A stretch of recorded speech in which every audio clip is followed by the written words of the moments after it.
Judges. Chapter 4. And the children of Israel again did evil in the sight of the Lord, when Ehud was dead. And the Lord sold them into the hand of Jabin king of Canaan, that reigned in Hazor, the captain of whose host was Sisera, which dwelt in Harosheth of the Gentiles. And the children of Israel cried unto the Lord, for he had 900 chariots of iron, and 20 years he mightily oppressed the children of Israel. And Deborah, a prophetess, the wife of Lapidoth, she judged Israel at that time. And she dwelt under the palm tree of Deborah between Ramah and Bethel in Mount Ephraim, and the children of Israel came up to her for judgment. And she sent and called Barak the son of Abinoam out of Kedesh Naphtali, and said unto him, Hath not the Lord God of Israel commanded, saying, Go and draw toward Mount Tabor, and take with thee 10,000 men of the children of Naphtali and of the children of Zebulun? And I will draw unto thee to the river Kishon Sisera, the captain of Jabin's army, with his chariots and his multitude, and I will deliver him into thine hand. And Barak said unto her, If thou wilt go with me, then I will go, but if thou wilt not go with me, then I will not go. And she said, I will surely go with thee, notwithstanding the journey that thou takest shall not be for thine honor, for the Lord shall sell Sisera into the hand of a woman. And Deborah arose, and went with Barak to Kadesh. And Barak called Zebulun and Naphtali to Kadesh, and he went up with 10,000 men at his feet, and Deborah went up with him. Now Heber the Kenite, which was of the children of Hobab the father-in-law of Moses, had severed himself from the Kenite, and pitched his tent unto the plain of Zanaim, which is by Kadesh.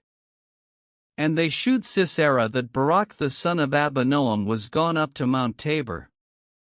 And Sisera gathered together all his chariots, even 900 chariots of iron, and all the people that were with him, from Harosheth of the Gentiles unto the river of Kishon.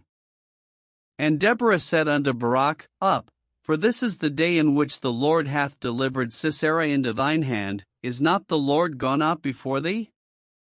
So Barak went down from Mount Tabor, and 10,000 men after him. And the Lord discomfited Sisera, and all his chariots, and all his host, with the edge of the sword before Barak, so that Sisera lighted down off his chariot, and fled away on his feet. But Barak pursued after the chariots, and after the host, unto Harosheth of the Gentiles, and all the host of Sisera fell upon the edge of the sword, and there was not a man left. Howbeit Sisera fled away on his feet to the tent of Jael the wife of Heber the Kenite, for there was peace between Jabin the king of Hazor and the house of Heber the Kenite. And Jael went out to meet Sisera, and said unto him, Turn in, my lord, turn in to me, fear not. And when he had turned in unto her into the tent, she covered him with a mantle. And he said unto her, Give me, I pray thee, a little water to drink, for I am thirsty. And she opened a bottle of milk, and gave him drink, and covered him. Again he said unto her, Stand in the door of the tent, and it shall be, when any man doth come and inquire of thee, and say, Is there any man here? That thou shalt say, No. Then Jael Heber's wife took a nail of the tent, and took an hammer in her hand, and went softly unto him, and smote the nail into his temples, and fastened it into the ground, for he was fast asleep and weary. So he died. And, behold, as Barak pursued Sisera, Jael came out to meet him, and said unto him, Come, and I will shew thee the man whom thou seekest. And when he came into her tent, behold, Sisera lay dead, and the nail was in his temples.